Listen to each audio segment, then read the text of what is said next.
Going through medical school, you don't have any money. I'm 21, 22, graduate when I'm 25, and my friends are graduating from college and they're getting professional degrees and they're driving BMWs, and I'm not making any money at that point. I'm actually paying to go to school. And then after you graduate from medical school, I go into residency, and for plastic surgery, I did 5 years of general surgery, and then I did 2 more years of plastic surgery. And you get paid in residency. I got paid about a teacher's salary, so about $30,000. And by the time you factor in, I'm working about 100 hours a week. I'm making pretty much minimum wage, but I've got an advanced degree. So through residency, you're getting paid, but it's minimum wage. It's not a lot of money. It's nothing to write home about. And then when I finished residency, I was the mother of 3 children, and I didn't have a job prospect because nobody wanted to hire a woman. I would be asked, "Are you finished having kids?" They'd look at me and they'd say, "You're a woman. You have kids. You're not going to really be devoted to your career." So I had to make my career. I didn't have anybody giving me a job. So I was fortunate that I did have some general surgery colleagues that had trained me, and they offered me a spot in their office. And it was a very humble little office. I basically had office space for 1 afternoon a day, and I started very, very small. I started very slowly. I had these 3 small children, and all of a sudden that career path kind of took a fork, because there wasn't any more have to do this to get to the next hurdle, to get to the next hurdle. I'm now having to make my path. I opened my own practice. I started off very small. I took out a very, very small loan just to kind of have some seed money to get things started. I didn't have a very big office. I didn't have a big staff. I answered phones for myself. It's not like the phones were ringing at the beginning, but I took the time to really kind of start very slowly. I have always had a nanny. Because I have the children, and I had some of the children, 2 out of the 3, when I was a resident. And so that meager salary that I had as a resident, half of that went to my nanny. So essentially, my nanny and I made the same amount of money, and I'm a plastic surgeon. But that's the way it was. I wasn't making a lot of money at the time. And so there is a huge delayed gratification for physicians. You don't get to come out making 6 figures all the time, not from medical school and not necessarily even from residency. And I built my practice very slowly.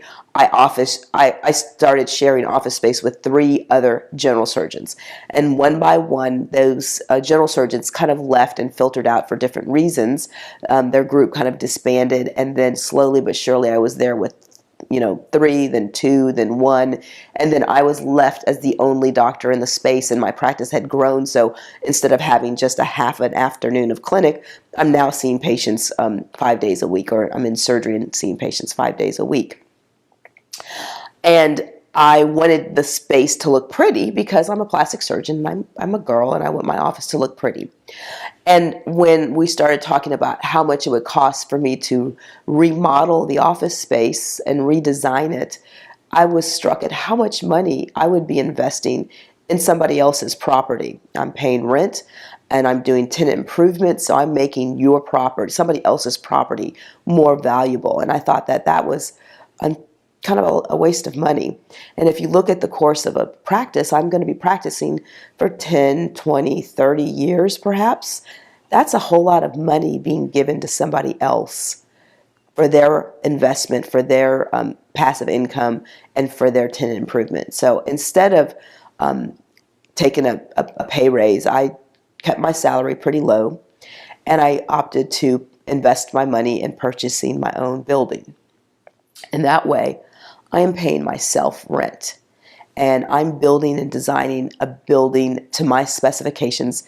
It was expensive, but I'm putting that back into a building that's now going to be worth more that I own. So it's my money. I'm reinvesting money from my practice into my real estate investment. That's kind of serving as a two-prong. I've got my practice and I've got the real estate investment. And during this time, you know, I'm putting a lot of money into the building, so I don't get to take more money home because there's only so much to go around. As a doctor, as the business owner, I'm the last one to get paid. My staff gets paid.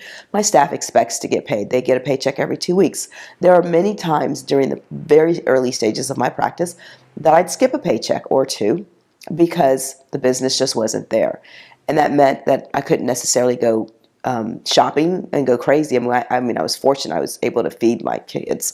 I have a husband who has a career and a job, but those nice things I wasn't able to do for myself.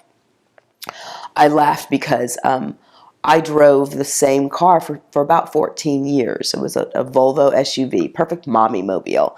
And I drove it, I paid it off, and I drove it for another 6 to 7 years.